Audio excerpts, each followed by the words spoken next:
Assalamualaikum warahmatullahi wabarakatuh. Waalaikumsalam warahmatullahi wabarakatuh. Yang terhormat Bapak Presiden Republik Indonesia, Bapak Joko Widodo, beserta jajaran Menteri Kabinet yang hadir pada sore hari ini. Ya. Mohon maaf Pak, tadi foto saya ada. Mohon maaf Pak. Tapi saya saksi Pak, di semua acara event terkecil pun di negara ini, foto Bapak selalu hadir. Saya Walaupun pastikan Bapak itu, hadir. saya pastikan. Bersebelahan. Nah, dengan Pak Ma'ruf Amin. Jadi Bapak jangan khawatir. Event terkecil di RT aja Pak, Bapak ada. Apalagi event-event besar. Jadi saya bangga sekali bisa hadir di sini. Karena memang ini sebenarnya habitat saya yang asli itu sebenarnya seperti ini Pak. Inilah habitat Bapak sebenarnya di tengah orang-orang proyek, Betul. Insinyur, orang-orang penting. Karena saya terlalu sering berkutat dengan pelawak, jadi memang agak berbeda. Tapi kali ini saya terus terang saya mengajak, ini termasuk sekretaris saya Pak. Kalau Bapak Jokowi kemana-mana kan juga didampingi Pak Mensesnek. Ya. Luar biasa, kabinet yang luar biasa memang. Betul, karena memang kabinet ini luar biasa. Karena Pak Mensesnek ini bukan hanya, namanya juga sekretaris, bukan hanya mencatat, menginventaris. Tapi juga Bapak ini selalu dipraktikno. Ya. Jadi bukan hanya menulis gitu. Iya. Jadi makanya semuanya berjalan dengan baik. Iya, bukan hanya ngomong, nulis, dipraktik no. Iya Pak ya. Luar biasa sekali Luar Bapak biasa. mengamati ya. Saya Pas amati. sekali ya, benar. Tapi berhubungan dengan teknik proyek tadi Bapak. Ya memang saya sampaikan, saya lulusan teknik elektro ITS Pak. Iya. Tapi memang selama ini lulusan kampus saya itu terbagi 3 kelompok besar. Ya, yang pertama? Yang pertama banyak lulusan dari kampus saya yang menjadi orang penting. Jadi orang penting. Jadi orang penting. Yang kedua? Yang kedua yang penting jadi orang. Ya. Ada yang seperti itu ada Pak. Nah, Bapak masuk yang mana nih? Saya yang ketiga. Yang ketiga apa Pak? Kalau saya yang penting orangnya jadi. Nah, itu baru penting saya. Iya. Karena seperti acara ini PSN telepon sekali langsung jadi. Lah ini penting buat saya. Karena banyak sekali perusahaan telepon berkali-kali ujung-ujungnya nggak jadi. Nah, jadi itulah persamaan antara Bapak dan PSN. Betul. Yaitu jadi ini saya mewakili yang penting jadi. Makanya saya mewakili dari KPPIP. Wis. Apa Pak KPPIP? Ini komedian peduli percepatan infrastruktur prioritas. Wis. Luar biasa. Kalau istri Bapak juga sarjana Istri saya kebetulan juga lulusan elektro, cuma sekarang memang menjadi jaksa Pak. Pak, jaksa itu profesi, pendidikannya juga harus profesi Pak. Ini perlu saya jelaskan. Istri saya itu sekarang jadi jaksa karena setiap hari kerjanya nuntut aja Pak sama saya. Bahkan melebihi jaksa kadang-kadang. Jadi istri saya itu kalau di rumah kerjaannya nuntut seperti jaksa. Kalau saya di rumah seperti pengacara, saya selalu membela diri gitu kan. Nah, anak-anak saya jadi saksi. Saksi apa Pak? Saksi memberatkan Pak. Karena sudah tahu ibunya minta dibeli tas, anak minta dibeliin sepeda motor. Itu kan malah memberatkan. Oke, Bapak ini langsung saja kita ke fokus karena waktu juga terbatas. Pengamatan Bapak mengenai PSN ini Pak? Saya kira proyek strategis nasional ini sangat luar biasa. Karena menurut data dari KPPIP yang sebenarnya, saya mendapat bahwa 100 lebih ya yang dilaksanakan dengan baik. Hanya mungkin beberapa. Jadi gini, ada proyek, sekitar 185 atau 150 proyek yang sudah selesai dikerjakan sebagian besar oleh Kementerian PUPR. Jadi ada sekitar 8 proyek yang masih menambah tambahan waktu. Itu dia, makanya catatan saya yang belum selesai tadi, kalau yang sudah selesai dikerjakan PUPR, yang belum selesai ini menjadi PRPU. Oh iya. Ya, karena ini belum selesai, ini jadi PR buat PU. Iya, jadi PR-nya PU? Memang, tapi menurut saya memang PRPU harus punya PR. Kenapa? Karena kalau nggak punya PR cuma PU, ya kan Pak ya. Namanya juga PRPU harus ada PR. Oke. Tapi menurut saya harusnya PR-nya cukup satu. Oh. Jangan sampai lebih. Kenapa Pak? Karena PRPU kan PR-nya satu. Ya, kalau 2 jadi PRPU.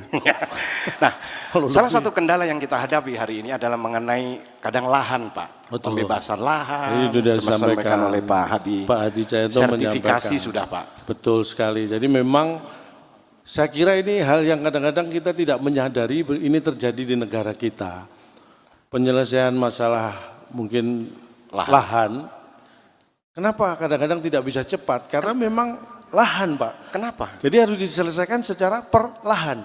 Jadi dari lahan ini selesai, lahan berikutnya. Jadi itu memang filosofinya, namanya juga perlahan, memang nggak bisa cepat. Iya. Harus kita pahami. Perlahan-lahan. Jadi tiap lahan dulu gitu Pak ya? Betul sekali. Bisa aja Bapak ya? Ya ini karena saking nganggurnya ya. Baik Pak, jadi gini Pak, gerakan sudah dimulai 80 tahun lalu. Betul. Ini adalah luar biasa. Bapak Jokowi mencanangkan banyak mendapat tentangan, buat apa bikin jalan dulu, buat apa ini, orang ininya belum ada. Betul. Menurut Bapak? Nah, saya ingat betul tahun 2019, saya sempat diundang hadir ke Istana Bogor. Saya dengan penuh segala rasa hormat bisa mewawancara Bapak Jokowi waktu itu. Kalau Bapak masih ingat, ketika saya menanyakan tentang bahwa banyak yang mengatakan jalan tuh nggak bisa dimakan, infrastruktur nggak bisa dimakan.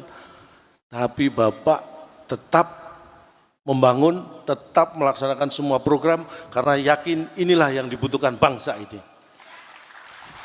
Berarti Pak Jokowi ini punya pikiran ke depan Pak ya? Betul sekali, karena sesuai dengan background beliau. Apa? Jauh sebelum menjadi presiden itu menunjukkan background beliau. Apa? Beliau dulu kan di dunia mebel, furniture. Furniture. Nah, itulah yang membuat Bapak ini visinya, pemikirannya tuh furnituristik.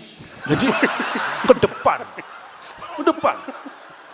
Pak, mohon maaf Pak, itu futuristik. Futuristik itu untuk orang yang tidak punya background di dunia furniture. Punya background itu furnituristik.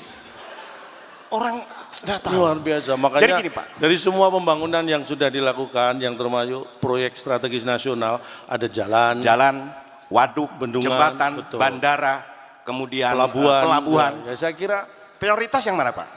Sebenarnya menurut saya yang paling penting itu jalan. Enggak dong, maksud saya pelabuhan juga penting untuk ekonomi ya, Pak. Penting, pelabuhan, bandara untuk transportasi penting. Waduk, bendungan penting. Kenapa jalan? Tapi yang paling penting jalan. Kenapa? Karena semua proyek tadi itu kan memang harus jalan yang penting. Jangan sampai nggak jalan itu jadi mangkrak. Jadi proyek apapun itu yang penting jalan. Harus jalan. Paham iya sih Pak. Nah, paham saya. Wah, berarti hanya saya yang nggak paham ini ya.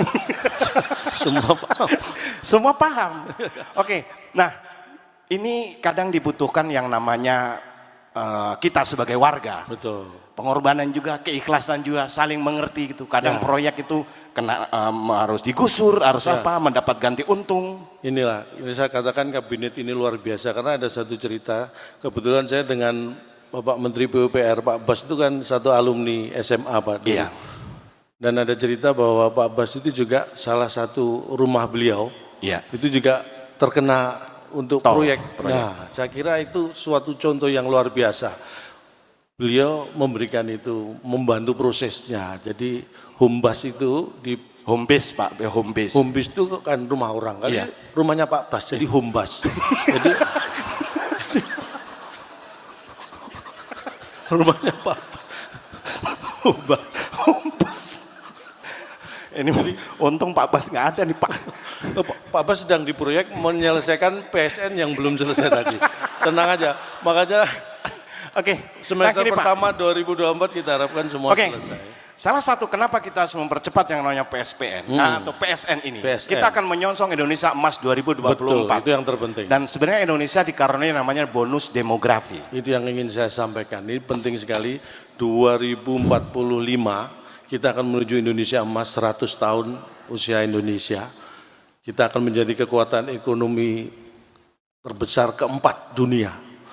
Banyak yang harus kita lakukan. Ya. Jadi salah satunya kita punya bonus demografis, di mana itu usia produktif itu sekitar 70% Pak. Jadi usia produktif itu antara 15 sampai 64 tahun. Kalau yang enggak produktif? Kalau di bawah 15 dan di atas 64 tahun itu non produktif, itu 30%. Bedanya gimana begitu? Secara sederhana sebenarnya bedanya gini, membedakan usia produktif dan non produktif. Ya. Kalau usia produktif itu kan masih menghasilkan. Iya. Jadi biasanya rutin ngecek saldo, Pak. Ya. Kalau nggak produktif? Biasanya ngecek tensi, ngecek darah itu. Itu rutin. Jadi kalau itu aja lebih sering mana, ngecek saldo atau ngecek tensi, nah itu kelihatan mana yang produktif dan tidak produktif. Tapi, dan salah satu bonus lagi dari Indonesia, Indonesia adalah sebuah negara besar, betul, dengan beragam suku, bangsa, ribuan pulau. Ini menjadi potensi yang sangat luar biasa. Banyak orang melihat ini kendala, ini masalah. Tapi kalau kita berpikir positif sebagai negara yang luar biasa, itu semua adalah sebenarnya bonus. Itulah kekayaan, sumber kekayaan kita. Suku di Indonesia itu 1.300 lebih, Pak, ya? Ribuan lah. Suku bangsa itu. Bahasa 700 lebih. Kenapa? Pulaunya aja 17.000 lebih.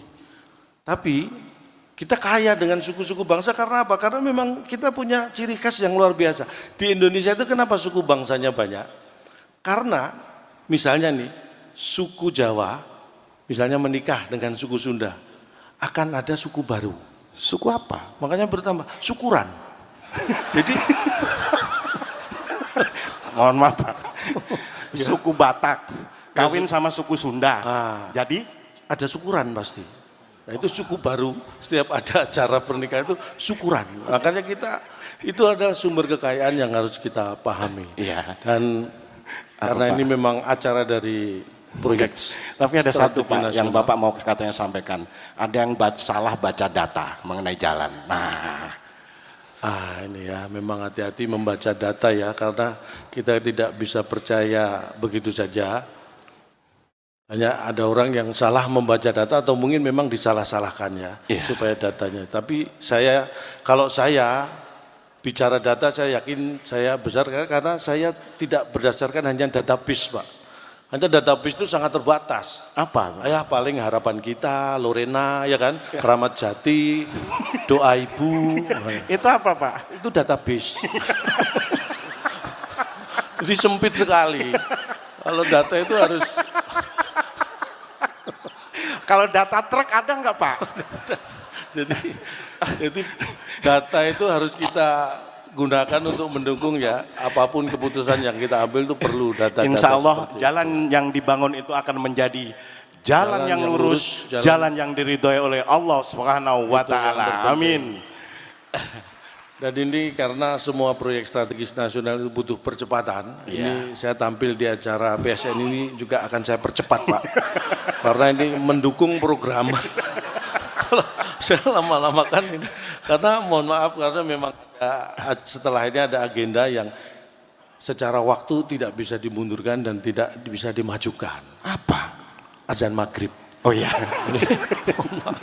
Jadi mungkin saya tadi diminta untuk Pak Arsyad, saya diminta panitia untuk menyampaikan materi, Pak. Saya diminta memberi materi, tapi saya pikir orang saya berdiri di sini itu dalam rangka memenuhi kebutuhan materi. Gitu. Kok diminta memberikan materi? Gitu. Terus saya bawa pulang materi apa? Nanti istri saya profesi jaksanya semakin kuat, nuntutnya semakin keras itu. Jadi sekali lagi mungkin hanya ini yang bisa kami sampaikan. Saya kira acara seperti ini perlu rutin. Boleh tepuk tangan, santai aja Pak, santai aja, santai saja. Karena terus terang tadi pagi saya juga bersama beliau Bapak Presiden naik kereta cepat dari Jakarta ke. Gimana rasanya? Wah ini nggak ikut Pak, jadi saya perlu cerita. Jadi kereta cepat luar biasa cepat. Saya belum naik, udah turun. Saking cepatnya. Ternyata saya noleh, saya memang belum disuruh naik ternyata. Tetapi kencang, bener. Saya tadi ditanya, Cak gimana rasanya naik kereta cepat? Kecepatan 350 km per jam. Mantap. Saya disitulah merasakan, seperti ini rasanya jadi Valentino Rossi. Ada wifi-nya kencang juga kan? Valentino Rossi itu Saya 350 km per jam saya masih bisa minum tadi. Valentino saya lihat nggak sempet ya minum. Hebat kita berarti Pak. Makanya ini luar biasa tadi itu juga lompatan yang kita lakukan ini mudah-mudahan memberi manfaat yang seluas-luasnya. Kereta cepat dan LRT saya juga diajak digitalisasi Bapak. cepat juga penting. Betul sekali digitalisasi. Saya hadir di sini aja karena digital Pak. Iya. Karena begitu antara PSN dan manajemen secara sudah cocok. Nah, saya hadir. Digital. Jadi, maksudnya wifi Pak, digital itu kayak digital. Saya itu di rumah untuk membantu profesi saya butuh data, butuh ilmu, makanya wifi di rumah saya itu kenceng banget. Saya langganan paling mahal, paling kenceng. Kalau Bapak Ibu nyoba di rumah saya itu wifi begitu login langsung lock out. Itu kenceng banget. Ini mahal nih siapa ya? Oke. Dan di ujung tadi luar biasa sudah diserahkan yang namanya buku. Betul. Jadi untuk bisa dibaca-baca. Ini bicara masalah buku. Saya walaupun pelawak, saya punya hobi membaca sejak awal sekolah. Makanya pinter ya Pak ya? Ya sebenarnya pinter itu relatif. Tapi saya secara ilmu bisa diadu lah. Iya. Tapi memang kenapa saya memilih jadi pelawak? Karena saya merasa bakat saya itu melawak sejak SD saya itu Pak. Karena waktu SD kalau saya terima rapot, kalau saya tunjukkan ke orang ketawa Pak, lihat rapot saya. Itu benar. Disitulah saya, apa bakat saya ngelawak gitu ya. Saya belum ngomong itu Pak, baru lihat rapot saya udah ketawa. Makanya saya tingkatkan terus sampai. Tapi sayang tidak didukung orang tua karena Bapak Ibu saya dulu kalau saya tunjukkan nilai rapot saya tunggu lama nggak ketawa-ketawa. Saya malah dimarahin itu. Jelek berarti. Nanti harus pentingnya membaca dan membaca itu penting sekali. Makanya saya dulu hobi banget beli buku. Karena prinsipnya dengan punya banyak buku, itu yang ada dua yang saya ambil ya. Yang pertama, kita akan memperkaya diri dengan ilmu. Ya. Kemudian dengan punya banyak buku, kita akan memperkaya diri secara fisik. Kita bisa menjadi tuan tanah Pak. Kayak BPN. Makanya sertifikat bisa banyak saya. Karena dengan punya banyak buku, saya jadi punya banyak halaman. Ya. Jadi halaman saya banyak. Nanti diurus sertifikatnya. Satu buku aja halamannya bisa 50 lebih Pak. Nah, kalau saya punya 100 buku apa enggak 5.000 halaman saya punya itu. Ya bisa kan? Diurus sertifikatnya Pak Hadi. Pak Hadi mohon dibantu. Halamannya luas. Tapi hidup itu memang kadang-kadang. Memang suka baca ya? Saya itu suka baca, penting sekali. Membaca itu penting. Bahkan untuk hal yang kayak contohnya saya dulu SD, SMP, teman-teman saya bolos Pak, saya baca. Baca apa? Saya baca situasi, kalau aman saya ikut bolos. Udah Pak, ini keburu maghrib. Pernah Pak, karena saya pernah sekali lalai membaca waktu itu. Janjian sekolah bolos Pak, kalau bolos kan lompat pagar. Iya. Itu janjian nanti jam 7 kita lompat pagar bolos, siap saya bilang gitu kan. Saya lupa membaca, begitu jam 7 saya lompat pagar, saya bukannya bolos, saya malah masuk. Ternyata tadi saya sudah di luar, saya nggak baca situasi. Udah di luar saya lompat, malah masuk. Akhirnya saya bukan bolos malah jadi murid teladan. Itulah pentingnya membaca, makanya sekali lagi jangan sembarangan untuk membaca. Baik, Pak. Mungkin sampai di sini yang bisa kami berikan, kalau ada yang salah mohon dianggap benar. Ya. Karena memang tak ada gading yang tak retak, jadi kami juga mohon maaf atas keretakan keluarga Gading dengan Gisel ya. Malah gosip, mohon maaf. Jadi kalau ada sumur di ladang boleh kita menumpang mandi. Kalau ada umur panjang mudah-mudahan kita bertemu dengan Pak Jokowi lagi. Amin. Terima kasih Pak Jokowi, sukses untuk selamanya. Wassalamualaikum warahmatullahi wabarakatuh. Terima kasih sudah nonton. Jangan lupa like, subscribe, dan share ya.